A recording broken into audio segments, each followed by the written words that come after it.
കിറ്റെക്സ് സാബുവിനെ പൊക്കാൻ ആന്ധ്രയിൽ നിന്നൊരു മന്ത്രി വരുന്നു, അതും പ്രത്യേക വിമാനത്തിൽ. അതെ, ആന്ധ്രയിലെ ടെക്സ്റ്റൈൽ മന്ത്രി സവിത ഇന്ന് കൊച്ചിയിലെത്തി കിഴക്കമ്പലത്ത് കിറ്റെക്സിൻ്റെ ഹെഡ്ക്വാർട്ടേഴ്സിൽ പോവാണ്. നമ്മൾ ഈ വീഡിയോ നമ്മുടെ പ്രേക്ഷകരിലേക്ക് എത്തുമ്പോഴത്തേക്ക് ഒരുപക്ഷെ സവിത കിറ്റെക്സിലെത്തി സാബു ജേക്കബിനെ കണ്ടു കാണും. കിറ്റെക്സിൻ്റെ ഉടമ മാനേജിംഗ് ഡയറക്ടറായ സാബു ജേക്കബിനെ. തെലങ്കാനയിൽ ഇപ്പോൾ കിറ്റെക്സിൻ്റെ യൂണിറ്റുകൾ പ്രവർത്തിക്കുന്നുണ്ട്. കേരളത്തിൽ നിന്ന് പിണറായി വിജയൻ്റെ പാർട്ടിക്കാർ ഓടിച്ചപ്പോൾ അവിടേക്ക് പോയി. അവിടുത്തെ മന്ത്രി തെലങ്കാന മുഖ്യമന്ത്രിയായ ചന്ദ്രശേഖര റാവു ഒരു സ്പെഷ്യൽ ജെറ്റ്, സ്വകാര്യ ജെറ്റ് വിമാനം അയച്ച് ആ വിവാദമുണ്ടായി. ഇവിടെ സാബു ജേക്കബിൻ്റെ കിറ്റെക്സ് കമ്പനി പ്രവർത്തിക്കാൻ പറ്റാത്ത സാഹചര്യം CPM-ഉം കേരളത്തിലെ ഇടതുപക്ഷ സർക്കാരും കൂടെ ഉണ്ടാക്കിയപ്പോൾ തെലങ്കാന നേരത്തെ പറഞ്ഞ പോലെ സ്വകാര്യ ജെറ്റ് വിമാനം അയച്ച് സാബു ജേക്കബിനെ തെലങ്കാനയിലേക്ക് കൊണ്ടുപോയി. എന്നിട്ട് കേരളത്തിൽ ആരംഭിക്കേണ്ടിയിരുന്ന 2020 അസൻറ്റ് ഗ്ലോബൽ ഇൻവെസ്റ്റ്മെൻറ്റ് മീറ്റിൽ സാബു ജേക്കബ് പ്രഖ്യാപിച്ച 3500 കോടി രൂപയുടെ പ്രൊജക്റ്റ് തെലങ്കാനയിൽ ആരംഭിച്ചു. തെലങ്കാനയിൽ ആ പ്രൊജക്റ്റ് ആരംഭിച്ചു. ഇപ്പോൾ വാറങ്കലിലും ഹൈദരാബാദിലും 2 വലിയ ഗാർമെൻറ്റ് യൂണിറ്റുകൾ ആരംഭിക്കാൻ പോവാണ്. അതിൻ്റെ പ്രവർത്തനം പൂർത്തി ഈ ഡിസംബറോടെ ആരംഭിക്കും. വാറങ്കലിലെ യൂണിറ്റ് ഏപ്രിൽ 2 ഉദ്ഘാടനം ചെയ്തു. അത് പൂർണ്ണ തോതിൽ പ്രവർത്തിക്കുമ്പോൾ 15,000 പേർക്ക് വാറങ്കലിൽ ജോലി കിട്ടും. 15,000 പേർക്ക്. ഇനി ഹൈദരാബാദിൽ 50,000 പേർക്കാണ് ആ യൂണിറ്റിൽ തൊഴിൽ കിട്ടുന്നത്. ഞാനിവിടെ കിറ്റെക്സിലെ കിഴക്കമ്പലത്ത് പോയിട്ടുണ്ട്. കിറ്റെക്സിൽ അവരുടെ പോയിട്ടുണ്ട്. ആ കമ്പനിയിൽ ഒരു 15,000 20,000 ആളുകൾ ജോലി ചെയ്യുന്നുണ്ട് സിനു. ഞാൻ അവിടെ പോയി അവരുടെ എല്ലാ സൗകര്യങ്ങളും ഉണ്ട്. കാരണം അവിടെ വന്നിട്ട് ഇവിടെ മന്ത്രി രാജീവ് ഉൾപ്പെടെ പറഞ്ഞ എന്താണ്, അവിടെ പരിശോധനകൾ നടത്തി. 2021 സാബു ജേക്കബിന് രാവിലെ ഉച്ചയ്ക്കും രാത്രിയൊക്കെ റെയ്ഡായിരുന്നു. 15,000-ഓളം ആളുകൾക്ക് നേരിട്ടും അതിലേറെ ആളുകൾക്ക് പരോക്ഷമായും തൊഴിൽ കൊടുക്കുന്ന കേരളത്തിലെ ഏറ്റവും വലിയൊരു വ്യവസായ യൂണിറ്റ് നടത്തുന്ന മനുഷ്യൻ്റെ കമ്പനിയിലേക്ക് 2021 ജൂണിൽ 11 തവണയാണ് റെയ്ഡ് നടത്തിയത്. ഒരു തവണ റെയ്ഡ് നടത്തിയതിൻ്റെ കാര്യം എന്നറിയോ? ഏറ്റവും ആധുനികമായ കമ്പനിയാണ്. ലോകത്തിലെ ഏറ്റവും വലിയ പ്രത്യേകിച്ച് കുട്ടികളുടെ വസ്ത്രങ്ങൾ നിർമ്മിക്കുന്ന ഫാക്ടറിയാണ് കിറ്റെക്സ്.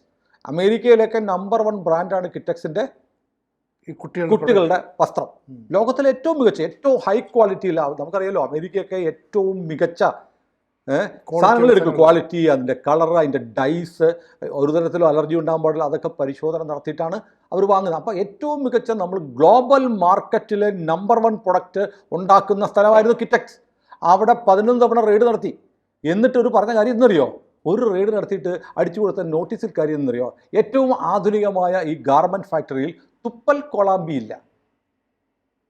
ചോദിക്കേ, അത് കാലഘട്ടം രാജാക്കന്മാരുടെ കാലത്തുണ്ടായിരുന്ന, അല്ലെങ്കിൽ ബ്രിട്ടീഷുകാരുടെ കാലത്തുണ്ടായിരുന്ന നിയമത്തിൽ ഒരു കമ്പനിയിൽ തുപ്പൽ കൊളാമ്പി വേണമെന്നുണ്ടായിരുന്നു. ഇപ്പോൾ നമ്മൾ ഈ ഹോട്ടലുകളില്ലേ, ഈ ഹോട്ടലുകൾക്ക് വേണമെങ്കിൽ ഹോട്ടലുകൾ എപ്പോഴും ഉപദ്രവിക്കാം. എല്ലാ ഹോട്ടലുകളും അവരുടെ ഗേറ്റിന് മുന്നിൽ വഴിയാത്രക്കാർക്ക് വേണ്ടി കുടിവെള്ളം സൗജന്യമായിട്ട് വെച്ചിരിക്കണം എന്നൊരു നിയമത്തിൽ വ്യവസ്ഥയുണ്ട്. അതില്ല എന്ന് പറഞ്ഞ് വേണമെങ്കിൽ താജ് പൂട്ടിക്കാം നാളെ. കാരണം താജിൻ്റെ ഭാഗ്യം അവർ കുടിവെള്ളം വെച്ചിട്ടില്ല. അത് കുടിവെള്ളത്തിന് പരിമിതികളും ലഭ്യതക്കുറവും ഉണ്ടായിരുന്ന കാലത്ത് അത് പരിഹരിക്കാൻ വേണ്ടി ഹോട്ടലിൽ കയറി വെള്ളം കുടിക്കാൻ നിവൃത്തിയില്ലാത്ത ആളുകൾക്ക് വെള്ളം കുടി മുട്ടരുത്, പബ്ലിക് ടാപ്പുകൾ ഇല്ലാതിരുന്ന കാലത്തൊക്കെ ഉണ്ടാക്കി വെച്ച അന്നത്തെ ഒരു നിയമമാണ്. ആ നിയമം ഇപ്പോഴും കിടപ്പുണ്ട്.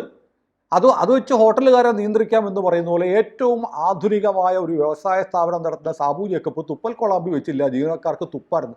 തുപ്പൽ കൊളാമ്പി വെച്ച് എത്ര പേര് തുപ്പും അതിനകത്ത് എന്ന് പറയുന്ന തരത്തിൽ നോട്ടീസ് അടിച്ചു കൊടുത്തു കേരള സർക്കാർ. അങ്ങനെ ഗതികെട്ടിട്ടാണ് സാബു ജേക്കബ് ചന്ദ്രശേഖര റാവു അയച്ചു കൊടുത്ത വിമാനത്തിൽ കയറി തെലങ്കാനയിലേക്ക് പോയത്. അതിനുശേഷം എന്താണ് സംഭവിച്ചത്? അതിനുശേഷവും കഴിഞ്ഞ 2-3 വർഷമായി, അല്ലെങ്കിൽ പിണറായി വിജയൻ അധികാരത്തിൽ വന്നതിന് ശേഷം തുടർച്ചയായി 2ാം ടൈമിലും സാബു ജേക്കബിനെ നിരന്തരം വേട്ടയാടുകയായിരുന്നു അല്ലേ. അപ്പോൾ അദ്ദേഹത്തിന് ഇന്ത്യയിലെ ഏതൊരു പൗരനും രാഷ്ട്രീയ പാർട്ടി പ്രവർത്തിക്കുക. അദ്ദേഹം ഒരു രാഷ്ട്രീയ സംഘടന ഉണ്ടാക്കി. പ്രധാനമായും ചാരിറ്റി മേഖലയിൽ ഊന്നി പ്രവർത്തിക്കുന്ന ഒരു രാഷ്ട്രീയ പാർട്ടി ഉണ്ടാക്കി പ്രവർത്തിച്ചു. എന്നിട്ട് ആളുകൾക്ക് ഒരുപാട് പ്രയോജനപ്രദമായ കാര്യങ്ങൾ ചെയ്തു. പഞ്ചായത്തിലെ എല്ലാ വികസന പ്രവർത്തനവും നടത്തിയപ്പോൾ പഞ്ചായത്തിന് ഫണ്ട് മിച്ചം വരുന്ന തരത്തിൽ പഞ്ചായത്തിൻ്റെ പ്രവർത്തനം നടത്തി കാണിച്ചു.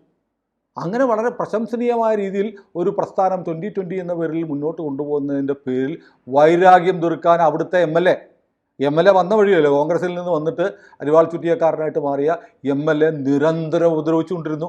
അദ്ദേഹത്തിൻ്റെ സ്ഥാപനത്തിലെ 2020 എന്ന് പറയുന്ന പ്രസ്ഥാനത്തിലെ ജീവനക്കാരനായ ഒരു ദളിത് യുവാവിനെ തലക്കടിച്ചു കൊന്നു ദീപു എന്ന് പറയുന്ന ചെറുപ്പക്കാരനെ. അങ്ങനെ ഉപദ്രവിക്കാവുന്ന തരത്തിലൊക്കെ സാബു ജേക്കബിനെ ഉപദ്രവിച്ചു. എങ്ങനെയെങ്കിലും സാബു ജേക്കബ് ഇടുന്ന കൂടെ ഏതാണ്ട് 300-400 കോടി രൂപ ഇവിടെ നികുതി ഇനത്തി കൊടുക്കുന്നുണ്ട്. സാബുവിനെ പൂട്ടണം, സാബുവിനെ പൂട്ടിക്കണം. എന്നിട്ട് സാബു ജേക്കബ് ഒരിക്കൽ പറഞ്ഞു, അതായത് ഈ MLA-യുടെ മണ്ഡലം SC/ST മണ്ഡലമാണ്, സംവരണ മണ്ഡലമാണ് എന്ന് പറഞ്ഞു. കേരളത്തിൽ സംവരണ മണ്ഡലങ്ങളുണ്ട്. സംവരണ മണ്ഡലത്തിൽ MP-മാരും MLA-മാരും ഉണ്ട്. അത് ഇന്ന MLA സംവരണ മണ്ഡലത്തിൽ നിന്ന് ജയിച്ച MLA ആണെന്ന് പറഞ്ഞാൽ അത് സ്വാഭാവികമായൊരു കാര്യമാണ്, നിയമാനുസൃതമായ കാര്യമാണ്. അതിൻ്റെ പേരിൽ ജാതി പറഞ്ഞ് MLA ആക്ഷേപിച്ചെന്ന് പറഞ്ഞ് കേസ് കൊടുത്തു. സംവരണ മണ്ഡലത്തിലെ MLA എന്ന് പറയുന്നത് കുറ്റകരമാണ് എന്ന് പറഞ്ഞ് ഇവിടുത്തെ പോലീസ് ഈ പറയുന്ന MLA-ക്കും CPM-നും വേണ്ടി വിടുപണി ചെയ്ത് സാബു ജേക്കബിനെതിരെ കേസെടുത്തു. ഈ സാബു ജേക്കബിൻ്റെ അച്ഛൻ ജേക്കബ് ചേട്ടൻ എറണാകുളത്തെ സർവാദരണീയനായൊരു മനുഷ്യനായിരുന്നു.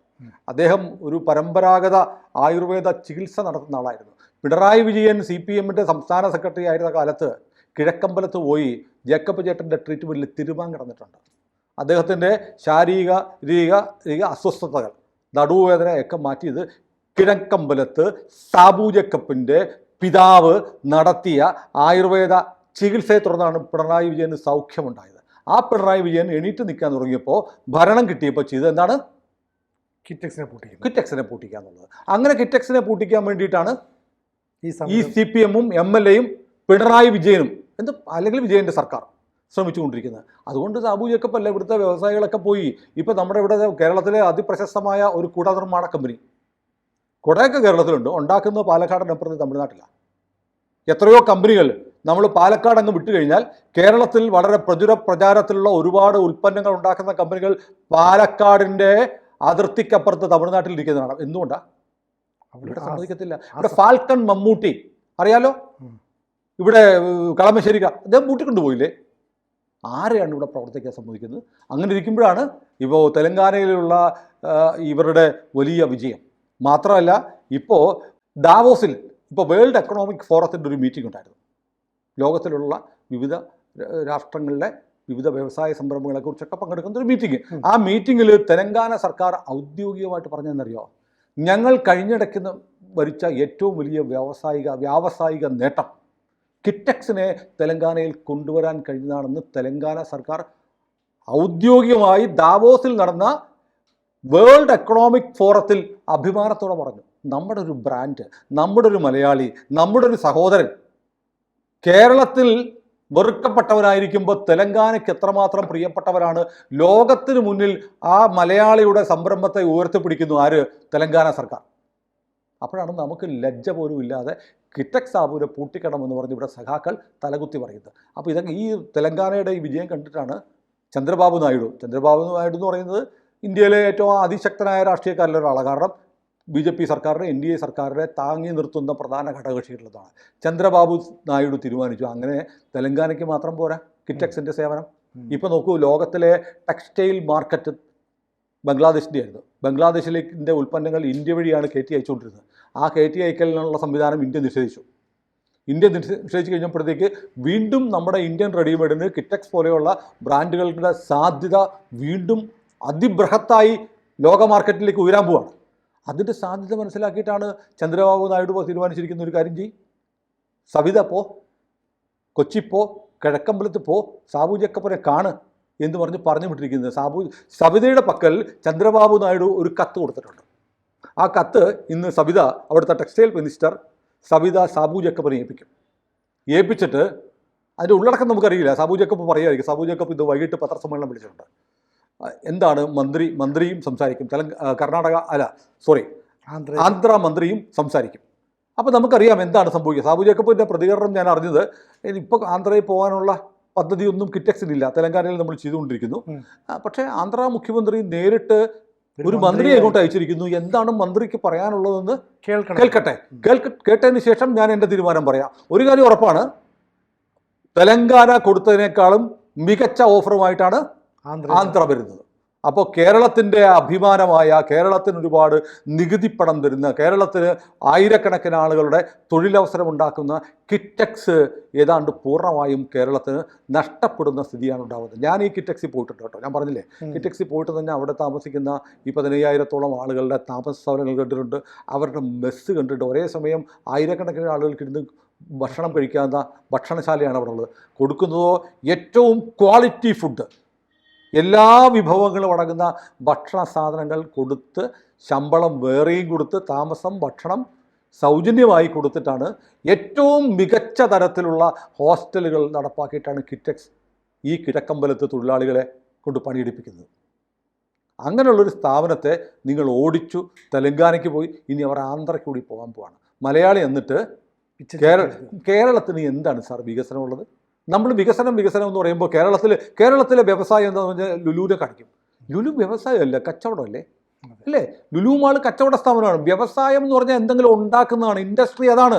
ഇപ്പം അങ്ങനെ നോക്കുമ്പോൾ കേരളത്തിലെ ഏറ്റവും വലിയ വ്യവസായി സാബു ജേക്കബാണ്. ഇവിടെ ഉണ്ടാക്കുന്നു, ലോക മാർക്കറ്റ്, അമേരിക്കൻ മാർക്കറ്റിൽ നമ്പർ ഉണ്ടായി നിൽക്കുന്ന ഒരു പ്രൊഡക്റ്റ് ഉണ്ടാക്കുന്ന ഒരു മനുഷ്യനെ അയാളുടെ രാഷ്ട്രീയ നിലപാടിൻ്റെ പേരിൽ വേട്ടയാടി ഈ നാട്ടിൽ നിന്ന് നിങ്ങൾ ഓടിച്ചു. അദ്ദേഹത്തെ കൊണ്ടുപോകാൻ നിങ്ങൾക്ക് വേണ്ടെന്ന് പറയുമ്പോൾ ചുവപ്പ് പരവതാനി വിരിച്ച് പ്രത്യേക വിമാനത്തിൽ മന്ത്രിമാർ വന്ന് സാബു ജേക്കബിനെ കൂട്ടിക്കൊണ്ടുപോവുകയാണ്. നിങ്ങൾ ആലോചിക്കണം, നമ്മളും ആലോചിക്കണം, കേരളത്തിലെ ജനങ്ങൾ ആലോചിക്കണം. അടുത്ത വർഷം വീണ്ടും നമ്മൾ വോട്ട് ചെയ്യാൻ പോവാണ്. കേരളത്തിൽ വ്യവസായമില്ല, കേരളത്തിൽ തൊഴിലില്ല, കേരളത്തിൽ ഒരു വികസനമില്ല എന്ന് പറയുമ്പോൾ കേരളത്തിൽ ഇൻവെസ്റ്റ് ചെയ്യുന്ന മനുഷ്യരോട് എങ്ങനെ പെരുമാറുന്നു എന്നതിൻ്റെ ഏറ്റവും വലിയ ഉദാഹരണമാണ് സാബു ജേക്കബ്. കിറ്റക്സിൻ്റെ വില, സാബു ജേക്കബിൻ്റെ വില തെലങ്കാന തിരിച്ചറിഞ്ഞു, ആന്ധ്ര പിന്നാലെ തിരിച്ചറിയാൻ പോകുന്നു, ലോകം മുഴുവൻ തിരിച്ചറിയുന്നു, അമേരിക്ക തിരിച്ചറിയുന്നു. ലോകത്തിലെ മുഴുവൻ ആളുകളും ലോകത്തിലെ ഏറ്റവും മുന്തിയ ബ്രാൻഡ്, ഏറ്റവും ഗുണനിലവാരമുള്ള ബ്രാൻഡായി കിറ്റക്സിനെ തിരിച്ചറിഞ്ഞ് നെഞ്ചോട് ചേർക്കുമ്പോൾ കേരളത്തിലെ CPM, ആ പ്രദേശത്തെ MLA, പിണറായി വിജയൻ്റെ സർക്കാർ ഈ സ്ഥാപനത്തെ കേരളത്തിൽ നിന്ന് ആട്ടിപ്പായിക്കാനുള്ള ശ്രമമാണ് തുടർന്നുകൊണ്ടിരിക്കുന്നത്. പക്ഷേ കിറ്റക്സ് ഇന്നലെ പെയ്ത മഴയ്ക്കുണ്ടായ സ്ഥാപനമല്ല. അതിൻ്റെ വിശ്വാസ്യത എന്ന് പറയുന്നത് ഹിമാലയം പോലെയാണ്. അതിനെ തിരിച്ചറിയുന്ന ആളുകൾ ഈ രാജ്യത്തുണ്ട്. പക്ഷേ മലയാളിയുടെ ഏറ്റവും വലിയ നഷ്ടമായിരിക്കും ആന്ധ്രയിലേക്ക് കൂടി സാബു ജേക്കബ് പോകുമ്പോൾ സംഭവിക്കുന്നത്. പക്ഷേ എന്ത് ചെയ്യാം, നമ്മളെ ഭരിക്കുന്ന ആളുകൾ അത്തരക്കാരായിപ്പോയി. നമുക്ക് വിലപിക്കാം. കൂടുതൽ വാർത്തകളും വിശേഷങ്ങളും നിങ്ങളിലേക്ക് എത്താൻ ABC മലയാളം സബ്സ്ക്രൈബ് ചെയ്യുക, ബെൽബട്ടനും അമർത്തുക.